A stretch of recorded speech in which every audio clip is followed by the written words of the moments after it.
Good afternoon. As you know, my name is Haley Hagwood, and I'm a student at East Carolina University. You know me because you and my dad grew up together, right? That is correct. And I went to school here at Bunn High School, and as you know, I played softball for 4 years. Thank you for taking the time to meet with me today. I wanted to talk with you and learn more about your experiences as an athletic director and get your insight on what it is like working in athletics. So what is your name? I'm Chris Lewis, How old are you? 44 years old, Where do you work? and I work at Bunn High School in Bunn, North Carolina. And your job title?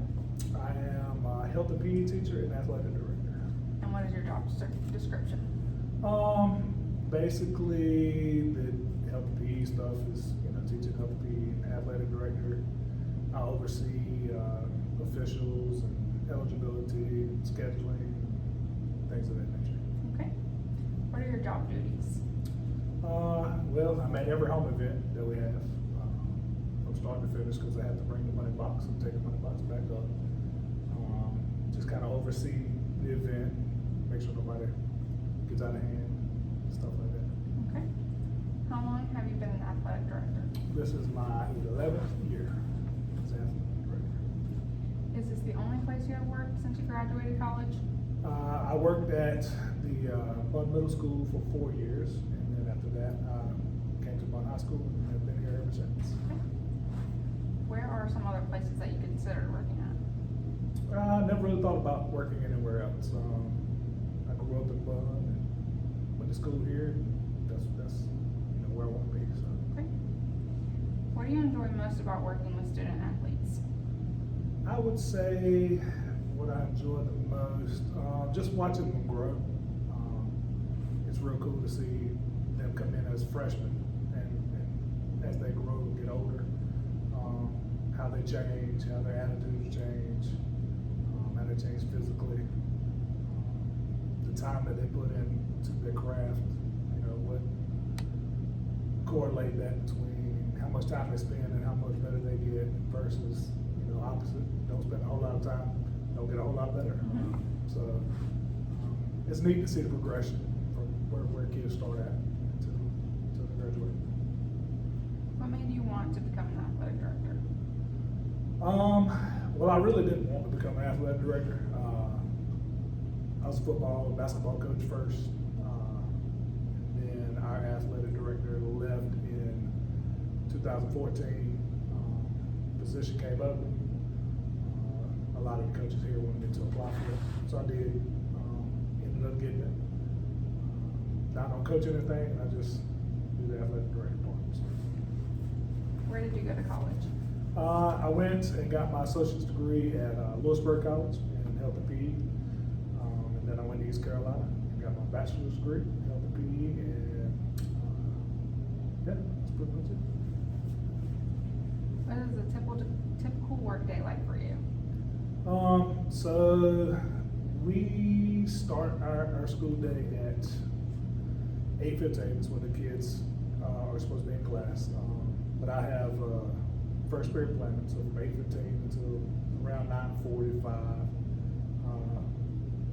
I do my teaching planning, so I get ready for class, prepare lessons and things like that. Then I have second and third period that I teach, and at 1:30 I start my pretty much my AD planning.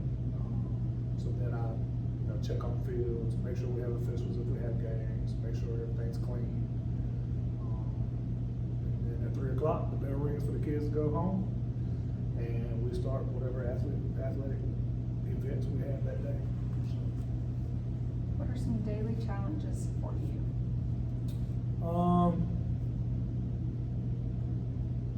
I don't really have a whole lot of challenges. I'm not saying it's easy being an athletic director because I had to learn a lot in the beginning. But as I've gotten older and done a lot of things, I just basically have a schedule written out, and I check off all the boxes. So I don't really have a whole lot of challenges. The biggest challenge I can't control, and that's the weather. I mean, that just kind of is what it is. So then coordinating, gates and officials and teams if the weather comes in, like if they're it snows or something like that. That's probably the biggest challenge, but like I said, you can't really control that, so. Is it the same every day? Yeah, pretty much.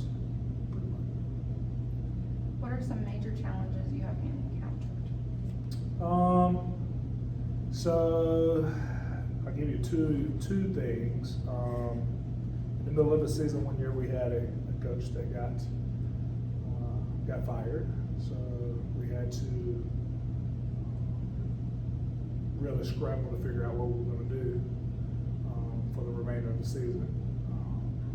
That was pretty tough, but you know, we myself and my administration put our heads together and came up with a plan. And then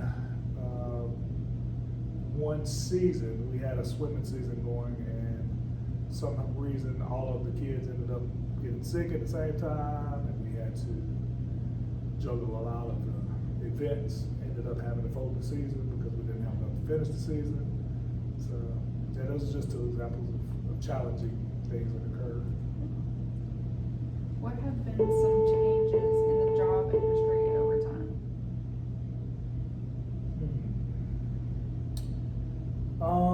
I would say the biggest change is just adapting to the rules, the rules that we have. That's challenging at points because you have to know the rules yourself, and then you have to be able to pass them along to the coaches, and the coaches have to adapt to those as well. We just ended up realigning our conferences. We went from 4 classifications to 8 classifications this year. So that's another thing. Mean classifications. So in North Carolina, you're classified through your daily enrollment, which is the first 10 days of school, how many kids are in your school, sitting down and present. Like, just for example, I think our daily enrollment this year was 863. So what they do is they take that number and they, from all the schools that are in the High School Athletic Association, they link them together as far as, say you had from 0 to 150, be 1A, 150 to 300, be 2A, things like that. So we just recently went up to 8, meaning we doubled the amount of classifications we have from 4. So what probably used to be 0 to 400 was 1A, or 0 to 500 was 1A, and then 500 to 1,000 was 2A. So it kind of doubled that up, which is a good thing. You get to play people that are more in your realm of participation as far as in school. You don't have to play bigger schools. So like an example of that, in our old conference, we were sitting at 150 kids, and we were playing schools that were, you know, a couple of schools that were over 1,000. So athletic-wise, it's not really, you know, equal or real easy to tell parents, hey, you know, we're playing kids that they have 200 more kids, they got 20 more people that can play this sport or whatever. So it makes it challenging, but I feel like now, with the way the classifications are going, it's a little more even. We're still in a split conference, and it just kind of is what it is.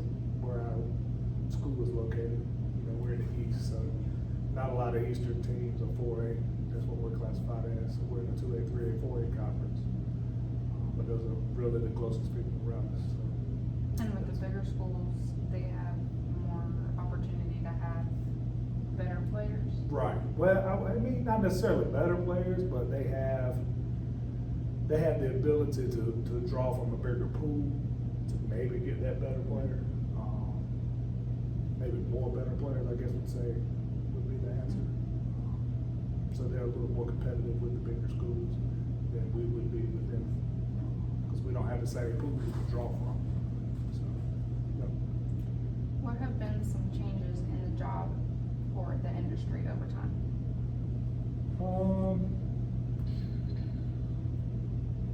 Not really a whole lot since I've been athletic director. Like I said, I came in fresh, didn't have anybody to turn to really figure out what I was doing. So that was a big change, just figuring it out. I would say the one thing that I think is a change for good, we have a new system called Final Forms where all your athletes are put into a database and you can, whatever forms that you have to fill out from the athletic association or from your school board, things like that are put into this database, and then everything's digital. So parents can fill it out, kids can fill it out, and it's there on the computer. It keeps up with the physicals and things like that. So it's a very good program. It makes it a little easier to do your job as an athletic director, in my opinion. It's been a lot easier for the last couple of years since we've adapted that.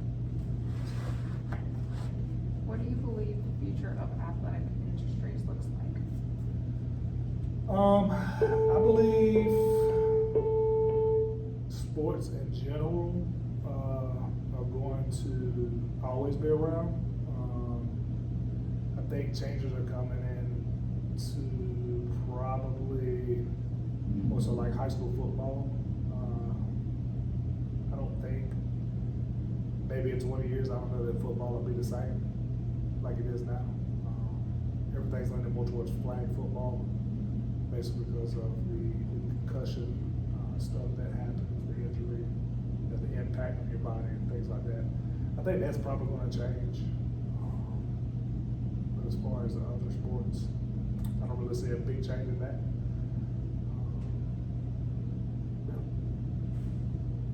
What are some goals you have for the athletic department in the next few years? So I would like to see, obviously everybody's gonna say we want to win state championships. I mean, that's great. And that's good if minor goals are accomplished. Like, I would love for all of our teams to be academically, higher than a lot of schools around us. We keep up with that stuff too. So I believe everything starts in the classroom and correlates to the field, and then it correlates to what you do on the field, like as far as wins, losses, effort you put in, things like that. So that's a goal. Another goal would be just a lot of community involvement, which we have a lot of community support around here. So I would like for our athletes to be a little more involved in like the elementary school stuff, middle school stuff, things that they do. And we do a pretty good job at it. I just want it to be a little more. If you had to do it all over again, would you still pick this industry? Why or why not? Oh yeah, absolutely.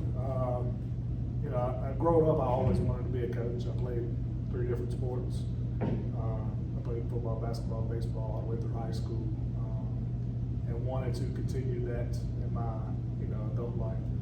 And this is just one way to give back. Like I said, I started out coaching, loved it, and fell into the athletic director role. I enjoy what I do. I feel like I'm able to see more kids and help more kids out if they need it, as well as coaches as well. We got a lot of young coaches right now here at Boone, so they need mentored too. So yeah, I would definitely do the same thing. We don't get paid a whole lot, but money ain't everything. So. If you weren't doing athletics, what do you think you would be doing today? So one of the things that I originally wanted to do is I wanted to get into sports medicine. Really thought hard about that. So if I didn't get into teaching, that would probably be what I would lean towards, maybe athletic training or sports medicine type stuff. So why didn't you do that? I just felt like I'd have a bigger impact as a teacher than I would at that time as a sports medicine, athletic trainer type person.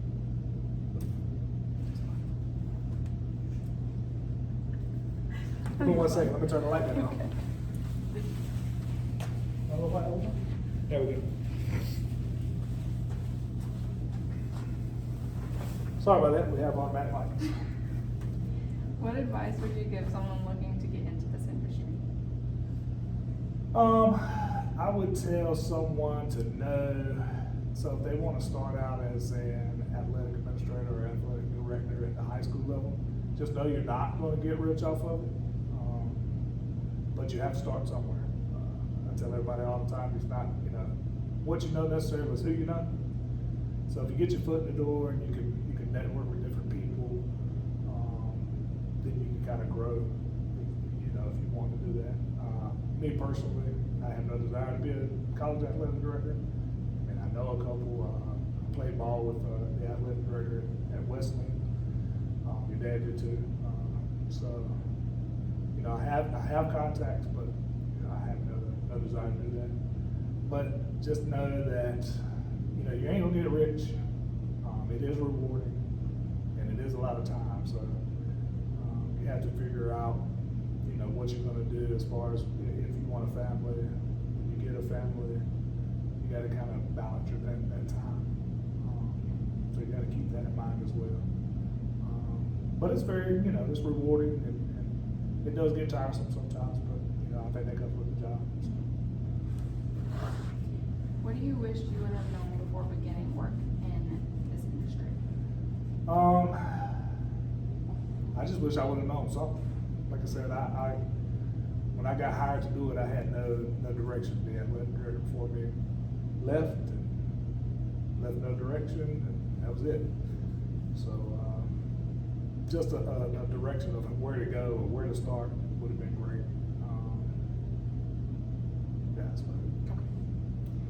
What has been your favorite part of your job? I would say just getting to know people, networking with people, networking with the community. Kids like yourself come back, want to do interviews, want to coach, want to help out in some way. I mean, that's an awesome thing. I've been here a while, so I've seen a lot of things come full circle. It's pretty neat to see how things evolve and things like that. What is your favorite sport to play and why? Actually, my favorite sport to play is baseball. I like playing baseball because I felt like I was in control. So I pitched, and I felt like I was in control of the game. That's always a good thing. I play basketball and football, and it's fun. But that whole in control deal when you play baseball is a different story. I mean, you played softball, so and you were a pitcher as well. So it's a good feeling, especially when things are going good. But as far as my favorite thing to play, that would be it. Now that's not my favorite thing to coach. My favorite thing to coach would be football, but my favorite thing to play would be baseball for sure. So why would you rather coach football? So I coach baseball, and the coaching aspect of baseball is a little, I ain't gonna say boring to me, but it's different than playing. I don't know if that makes sense. Like when you go out and you coach baseball, it's a lot of work. It's a lot of mental preparation. As far as when you go out and you coach football, you're thinking on the fly. I mean, it's fast paced. Game goes by a little bit quicker than it does in baseball. So, my favorite thing would be to coach would definitely be football. So, it's just different. What sports did you play growing up? I know we already talked a little bit about it. Yeah, so when I was little, my first love was baseball. And then I got into basketball. I got a little older. I got in middle school, I started playing football. So then I started playing, all three sports. And I played all three up through high school. So it kind of progressed from baseball all the way through the other two sports. What do you think, or how do you feel about NIL in sports? That's a tough one. In my honest opinion, in the college level, I think NIL has not been a real good thing for the sport in general. I think it's very good for the athlete. You know, I do believe that athletes need compensation in some form. I'm not sure that athletes should get as compensated as they do, like millions and millions of dollars.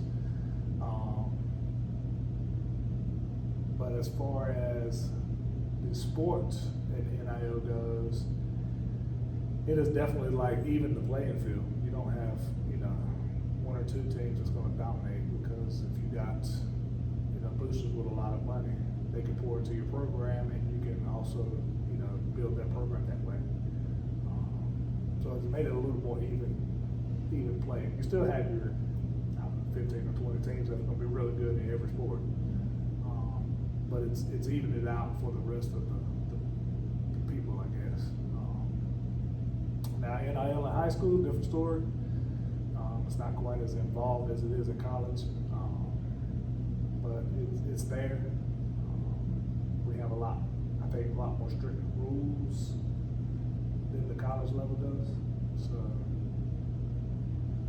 yeah, it's good and bad, I think. It's good and bad. Does NIL affect your job? It hasn't yet. We've recently gotten an email that, you know, a company that wants to do an NIL deal with one of our athletes. But like I said, there's a lot more involvement with the high school league, a lot more rules. So we're kind of, you know, we're getting our feet wet in it. We haven't quite hashed out all the details yet. Don't know exactly what we're getting into. So yeah, it's there, and it's prevalent. So I guess we better get ready for it. What is one thing about being an athletic director that people might not realize? I would say the time commitment. Even like my colleagues here really don't realize how much I'm here at school. You know, it's a lot of time. If you want to do it right, you have to be present at home events. You have to be able to talk to people. That means like from officials, the fans, the other coaches. You know, you have to be able to differentiate school job versus the athletic job.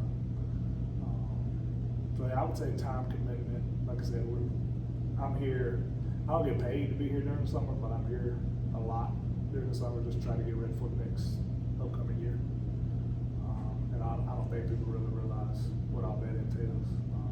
I know some counties pay for a summer job, but you know, this county doesn't get. Hopefully, we'll get that changed. What are some qualities that you think make a great coach? Being able to be a leader is big. If you can't step up, you can't lead a group of people, then you're not going to be very successful at what you do. And the same thing, like a couple of the things that I just mentioned, like being able to talk to people and not just your team. Because you have to be able to talk to parents to be a good coach. You have to be able to talk to officials, to gain respect, and things like that. I think to be a good coach, you have to be honest. You have to be willing to work at what you do. You have to be able to look. You can't be a know-it-all to start with, because you don't know it all. You know, you got to learn different things throughout your career. Yeah, that's what it is. How do you motivate staff and teams during a tough season? Well, that's difficult. Difficult to do. You know, that communication piece is always good. Being able to tell the kids that you care about them, you want to see them succeed, and you know, to work hard. Same thing with the coaches.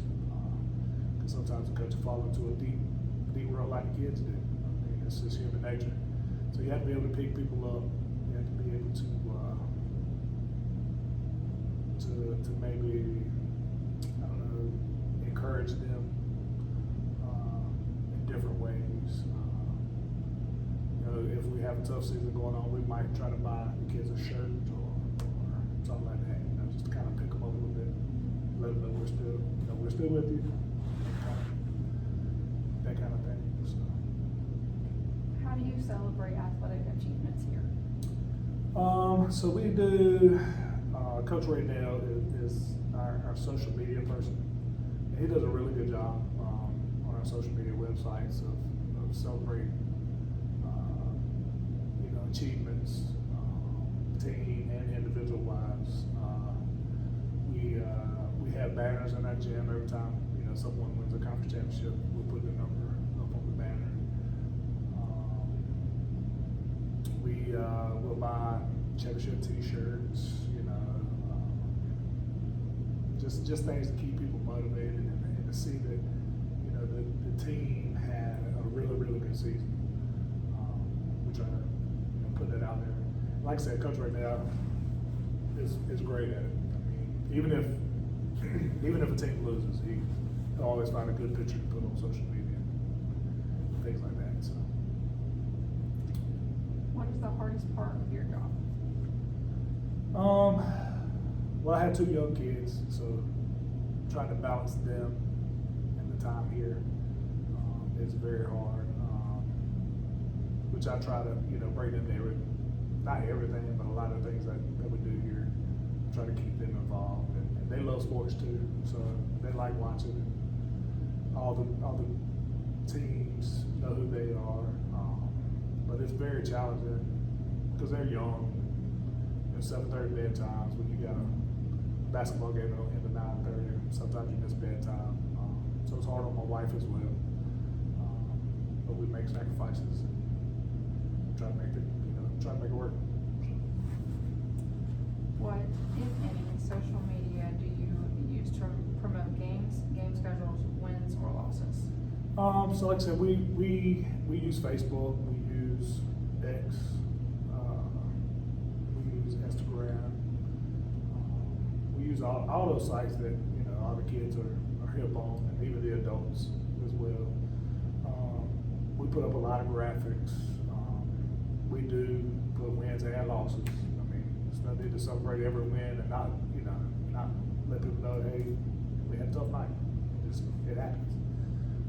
So we put everything up, wins, losses, whatever. If a team has gear, we'll put that on our social media and try to sell that stuff, make a little extra money off of stuff like that. So we do it for celebrations, for losses, to generate some money, generate community support. So it's big. Probably more beneficial these days than it was, 10 years ago. So, social media is a big deal to a lot of people. What, if any, steps have you taken to improve your skills or performance? As an athletic director, we're I wouldn't say required, but we're encouraged to do some outside coursework for legalities and one of the courses that we just added this last couple of years were security after school. A lot of people don't think after school security is important, but when you have people in and out of the building, doors need to be locked. People still need to know who's coming in and out because with things that are going on these days, it's very important to know who's in your building, just in case something happens. So we have a lot of continuing education stuff. NFHA's Learn is a big website that we use to learn things on. We have conferences we go to, meetings that we attend. So there's a lot of opportunity to build on what you have. Describe a situation in which you saw a problem and took action to correct it rather than wait for someone else to do it. Well, a lot of things that I would say that when I have to deal with is crowd control, And it's gotten a lot easier for me to be able to tell when a certain thing might happen. It depends on the swing of the game or the flow of the game. Basketball's a big one because everybody's right there on top of each other every little game. When you do like a basketball game, the flow of the game dictates fan response. And that's for both sides, the home team or the away team. So you have to be able to notice that, be very vigilant on what the crowd's doing, what you're hearing. So you have to be able to gauge if you need to kick someone out before the referee tells you to, because they're very appreciative if you take care of stuff before they actually have to get involved. So that's a big thing. Just being able to learn from the crowd what needs to happen. Have you found ways to make your job easier, and if so, what are they? For sure, like I said, the Final Forms deal that came up, that makes it a lot easier. Just planning ahead, trying to see stuff before it happens.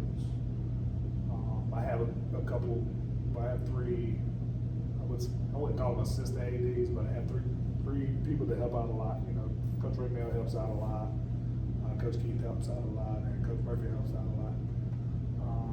So they're very helpful for when I need something done, maybe during the game or at a game, if they're there. So it's leaning on everybody, being able to lean on administration. They're very supportive of athletics, very supportive of what we're trying to do through athletics. So. What is your biggest achievement at Bunn High School, and how did you achieve them? I would say biggest achievement. It doesn't have to be athletic director involved. You can do whatever you want. The most exciting achievement, I would say, was making it to the state championship football in 2015. First time we've ever been. I hadn't been back since. That was very exciting. I was coaching then.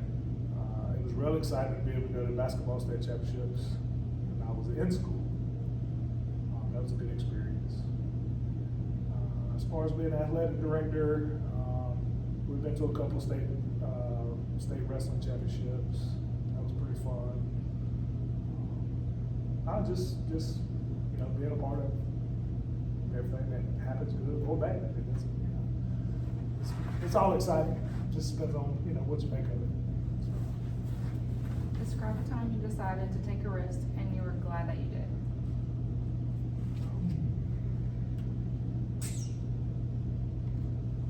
So, take a risk. I'm not a very risky person, so I don't like to jump out there and do something.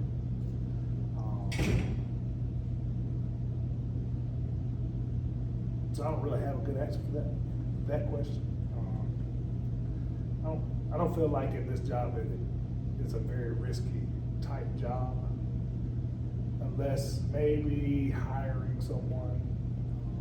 But I mean, still, then you do so many interviews, you feel like you hire the right person for the job. So I wouldn't say that would be a risk, but maybe that's hiring someone would be a risky thing to some people. Have you ever had to jump into a game if with something going on? Oh yeah. We've had to remove fans from games. We've had to calm things down on the basketball court or at a baseball game or a football game and stuff like that. And like I said, a lot of times you would think the officials would be upset for you to jump in, but they're very appreciative that you handle it. So yeah, I mean it's. You have to do that every once in a while. It's human nature that, sports are very competitive, so, when things don't go your way, people gonna get upset. So, yeah, it happens.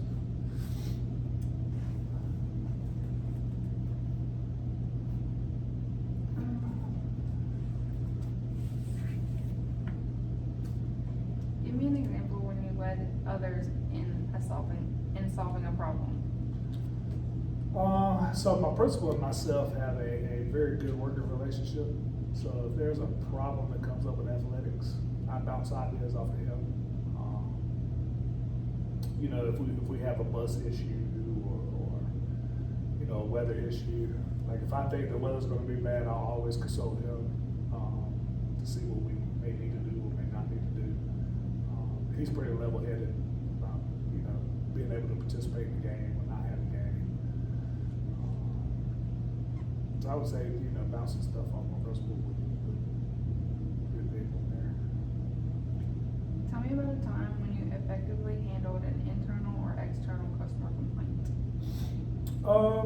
So, you know, a lot of times we charge for games. People come in the game and maybe they get routed, we have to kick them out. A lot of times they want to get their money back. You just have to come and say, you know, sorry, can't have your money back, pay to get in the event, you're the one that acted a fool, so you're gonna have to leave and we're gonna give you money. We appreciate it. So. Give me an example of a new way you were able to apply existing knowledge to solve a problem. So I would say, as far as we have, I do football, for example. Like, we used to have to go out and we used to have to paint the field. You know, we had to pull the chalk lines, we had to physically paint it ourselves. Do a lot of work that way. So then here recently, there's been a lot of technology that robots, you know, AI technology, to where they have a robot that actually lines the field for you. So we recently had a guy that's in the area buy the machine, and we were able to get him to come out, watch him do the football field. It looked great. So now, instead of taking all that time and all that resource, and all that money that we may have thrown into paint, we pay him, and it's actually works out. It's cheaper. The lines look a little better because it's done, you know, professionally with a robot. So it's a win-win for everything. Tell me about a time you inspired someone to work hard to do a good job, and how did you do that? So I'll take this year. We ended up having to change football coaches after week 3.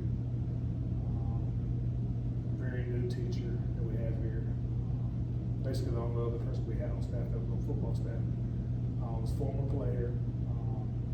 So we threw him into that role. A lot of weekly encouraging, a lot of, you know, talking to him about X's and O's, personnel, a lot of talking about the staff, you know, just trying to walk him through what he was going to be able, or what he was going to see throughout the year. And it worked out great for him. We ended up winning a conference in football. He ended up being conference coach of the year. He did a great job. He did fabulous.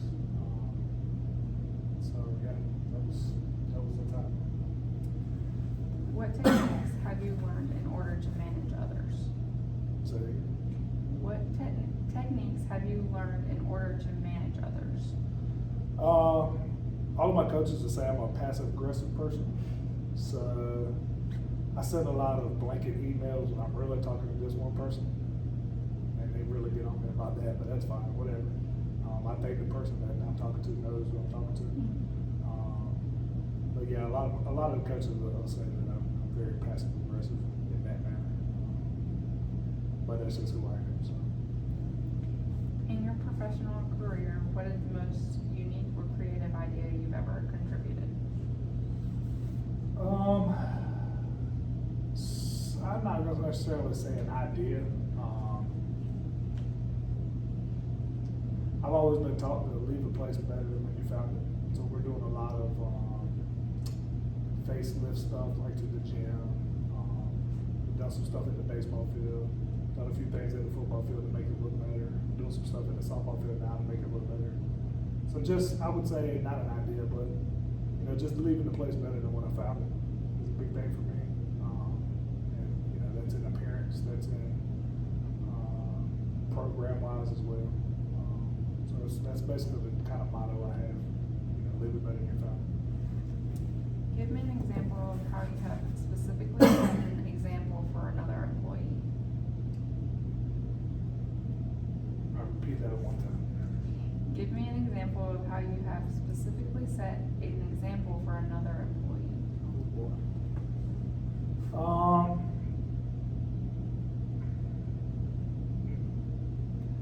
I try not to